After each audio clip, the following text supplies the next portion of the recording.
Hello,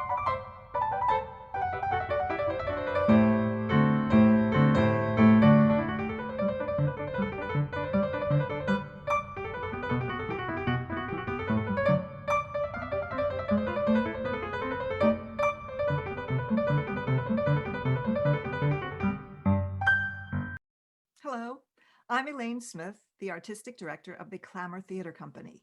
We are holding these creative conversations with playwrights, with actors, with directors, so that you can find out more about Clamour Theater and about the artists who work with us. So hi, everybody. Welcome to this edition of a Clamour Creative Conversation. Today, I am talking with Barbara Lindsay, who is one of the playwrights coming to Clay and Water 2021, our third annual playwrights retreat. And the play that she's bringing with her is called Familiar Kill. So welcome, Barbara. Thanks for joining us. Well, thank you so much for letting me be part of this. It's great to have you here. So why don't you introduce yourself? Tell us a little bit about yourself, your bio, your background, whatever you'd like us to know about you. Okay, I am a fifth generation Californian, although I'm now living in Seattle and love it in the Pacific Northwest. Most of my life, I really wanted to be an actor. So I dropped out of college after 2 years and moved to Hollywood and started pursuing the acting career and had enough success to stay hopeful, never enough to actually be a success. But at a certain point, I began to write monologues for myself for acting classes. And I very quickly discovered that I wanted to be an actor. I am a playwright. It just comes to me so naturally, which doesn't mean it comes easily. It sometimes will take me years to really get a play right, but if you give me a piece of paper and a pen, and yes, I do all my rough drafts longhand, um, I'll start writing a play. Even if I haven't been thinking of one, it just is, it's so natural. I hear the characters' voices and I have to listen to them. So I finally decided I was going to leave the acting behind and move to Seattle to focus on being a playwright, and discovered a very, very rich theater community here, which I wasn't expecting. I didn't know the Pacific Northwest. I thought it would be all salmon fishermen and lumberjacks. But there is actually, the cultural community in Seattle is deep and wide. And so I'm still acting, but I've been doing my focus on playwriting, and a short play of mine was just made into a film, and a full-length play was in an adaptation of a full-length play was in pre-production when COVID hit. So that's kind of pending.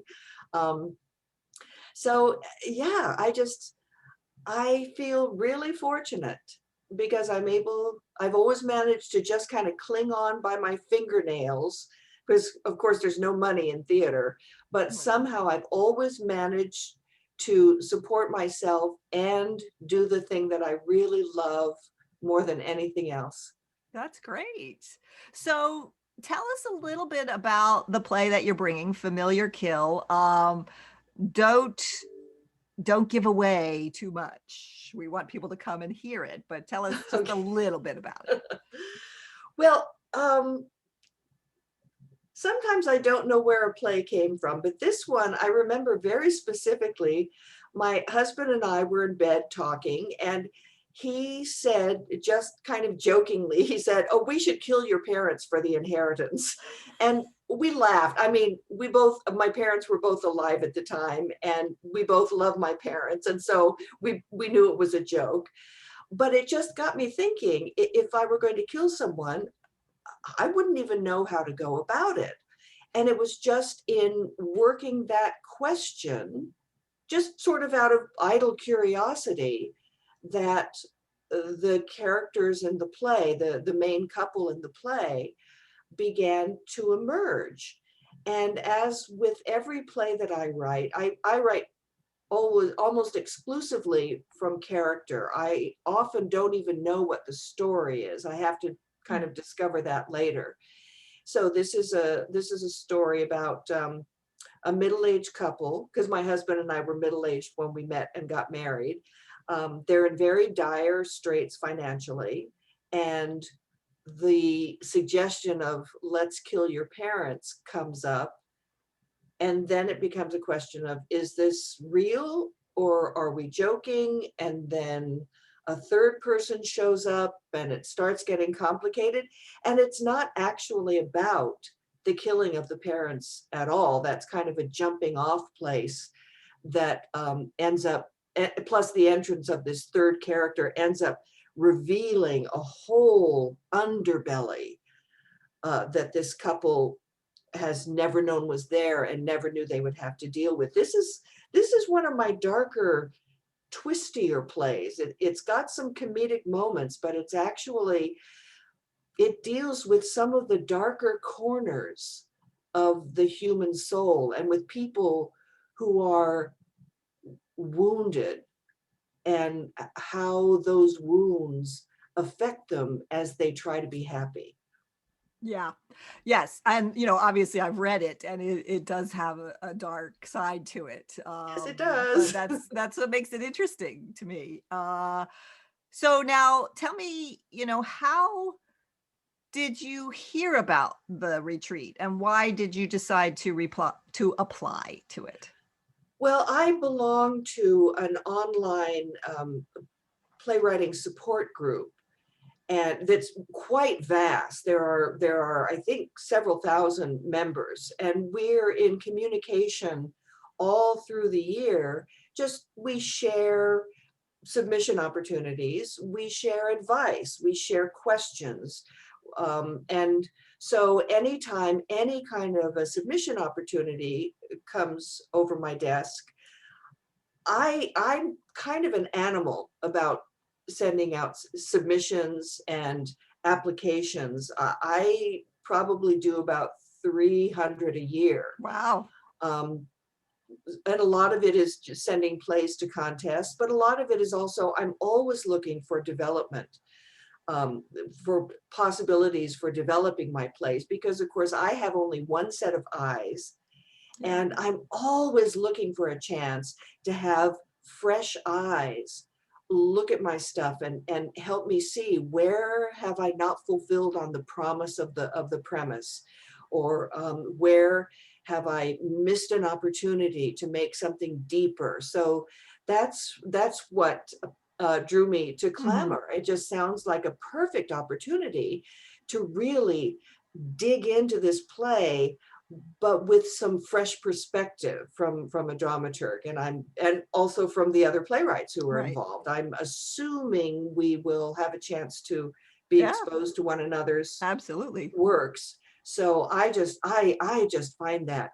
so thrilling. I have done another couple of retreats which were live, and so I know how productive I can be.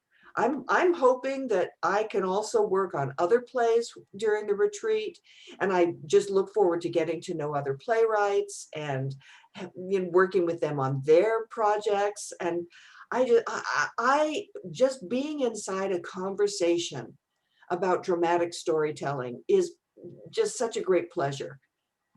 Great. Good. Okay. Well, we're going to try to make that happen. So that's great. So tell me if, do you have a favorite play of your own? Well, boy. Hmm. It doesn't have to have been produced, or it can have been, but Mhm. Well, I certainly one of my favorite plays is my first. okay. It started off as a just horrible 5-page play because I had no idea how to write a play. Yeah. And then I developed it into a one act, which was produced in Los Angeles. And the first review of the first performance of my first play, the critic said the play was unendurable. Oh, no. So, well, but I realized that I had a lot more work to do. So fortunately, I found a mentor and a playwriting group and kept working on this play and working on my skills.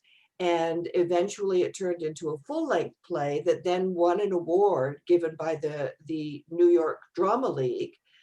And then because of getting that award, it had its premiere production in London. And so that was a really good start to my Yeah. writing. And I just, this play will always have a kind of magic for me. That's great. That's really interesting, and it's sort of a lesson to not be.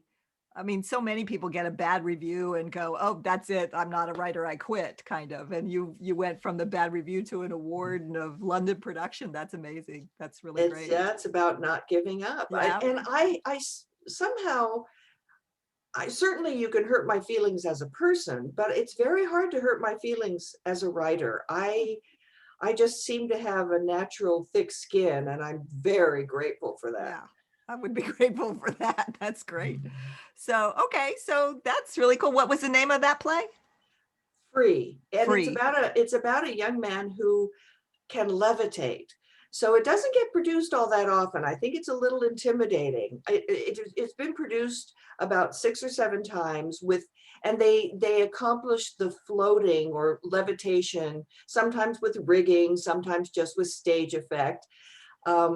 But that's the cool thing about being a writer, is I can write anything. It's not my job to figure out how to do it. Let the designers and the director figure that out. He floats. What can I tell you? Yeah, well, that one would be a production challenge, but that's Yes, cool. That's I really do interesting. understand Is that. it on New Play Exchange? Can I read it Uh, there? it is. It Okay, is. I'll try to take a look when I get a minute. Um, Right. With all your spare yeah, time. yeah. So, in terms of other writers, Mhm. do you have like what are three favorite plays that you've seen or read Mm. by other authors, and what do you like about them? Well, it is hard to narrow it down to Sure. three. Oh my goodness. Oh, because I do read a lot of plays. For example, I've read a lot of Christopher Fry, who nobody produces anymore. I love him. But anyway, to your question, the first one is definitely Tom Stoppard's Rosencrantz and Guildenstern Are Dead, because I saw a production of that in Los Angeles, and it was I was thunderstruck. It was the first time I remember seeing a stage production where I didn't want to be the actors. I wanted to be the writer. I kept listening to this magnificent thing and thinking, oh my God, I want to do that, because Stoppard's stuff is just, it's so textured and complex and intelligent. And the idea of taking a very familiar play, but looking at it from a minor character's point of view, just, and everything about fate and destiny, it just blew me away. So that always will live as my favorite play. Um, and I love Carol Churchill. Wait, Cloud Nine specifically, because again, I saw a production of it, and it, I am a very imaginative and creative person, but I am not an innovative person. And Carol Churchill is innovative. She makes up new languages for theater. There are certain playwrights who are, they just, I can work inside the box of what we're all used to, like the well-made play, and I do that pretty well. But the people who just bust the box wide open and give it a new shape really blow me away. So Cloud Nine. And then for the third, I'm going to say Death of a Salesman, Okay. Arthur Miller, because I don't have to say that. You know it's Arthur Miller, because I've seen several productions, I've read it several times, and every single time I get more out of that play. I understand more, I realize more, I intuit more, I learn more. It's just, it seems very straightforward. Again, it's a, it's kind of a very well-made play, but it's just, there is so much there. It's so full and rich, and it seems so simple, and there's so much there. So that would be my third. Okay, great. Well, that is good. Thank you so much for taking the time to speak with us. And letting our audience get to know you a little bit. And we are really looking forward to having you with Clay and Water 2021. I'm getting used to saying 2021. It's not that far into the year yet. Right. And reading Familiar Kill. And that will be on a date and time still to be determined. Between Okay. Thursday, February the 18th and Sunday, February 21st for the public readings of all of these plays. Okay. And we encourage anybody who's watching or listening to this to check our website for the final schedule once we figure that out. So, but between February 18th and February 21st. So thank you very much, Barbara. And I will look forward to talking with you more throughout the retreat. Well, thank you so much. And again, I just so appreciate being part of the Clamour retreat. I'm very much looking forward to it. We're Great. going to do some good work together, Yeah, right? we are. We are. So thank you. And thank you all for listening today to our creative conversation.